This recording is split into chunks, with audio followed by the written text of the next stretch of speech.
When you see this plant in your backyard, don't cut it down, because this is the best natural painkiller you'll ever find. Some people even compare it to morphine.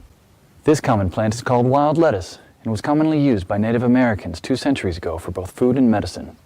So today I'm going to show you how to make a simple wild lettuce extract to keep in your medicine cabinet and use whenever you need it. Now if you take a leaf or stem and squeeze it, you'll see a white substance coming out.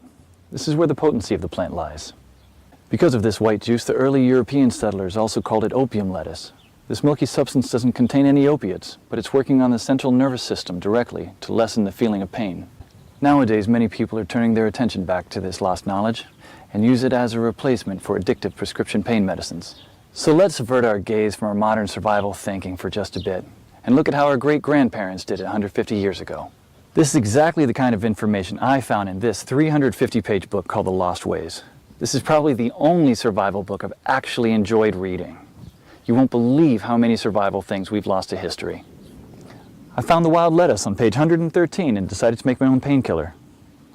I collected about 50 leaves today and washed them thoroughly.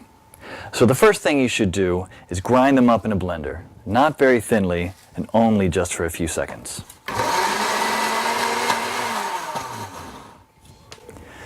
Place the ground leaves into a wide pot and add just enough water to cover them.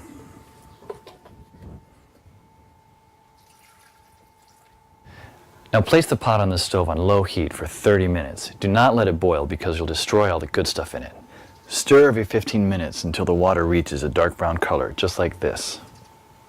Now pour the substance while still hot into another pot through a strainer. Almost none or very little plant material should get through it. Try to squeeze as much water as you can while the plant is in the strainer. This solution contains all the core elements of wild lettuce, especially the pain-killing essence. But it's not concentrated enough yet. So in order to obtain this essence, you should warm it over low heat again until the water is vaporized, basically dehydrating the solution until it becomes a paste like this. Be careful at the end when there is little water left. You should not burn the extract at the bottom of the pot. What you should have now here is pure wild lettuce extract. You can pour it in a small glass container like this and put it in your medicine cabinet for later use when you'll need it. Wild lettuce is unscheduled by the FDA, meaning it's legal to grow, own, and forage without prescription or license, just like how the Native Americans used to heal their pain. In The Lost Ways, you'll find lots of these common and valuable weeds with pictures, how to identify them, how to prepare them, and how to use them, all with different medical effects. Because when the medical system collapses, this will be the only option you have to heal yourself. I personally happen to know the man behind this book. Claude is an old-fashioned guy by any standard. He lives with his wife and 2 children in a log cabin he personally built. Cooks outside on an open flame in a cauldron most of the time, and all of his clothes are handmade. He has a 150-square-foot root cellar stuffed with all sorts of homemade canned foods and goods, and he raises cows, sheep, and chickens.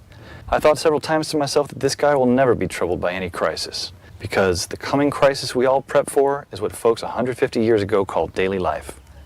No electrical power, no refrigerators, no internet, no computers, no TV, no hyperactive law enforcement, and no Safeway or Walmart. They got things done or else we wouldn't be here. In the next 7 minutes, Claude will unearth a long-forgotten secret that helped our ancestors survive famines, wars, economic crisis, disease, droughts, and anything else life threw at them. A secret that will help you do the same for your loved ones when America crumbles into the ground.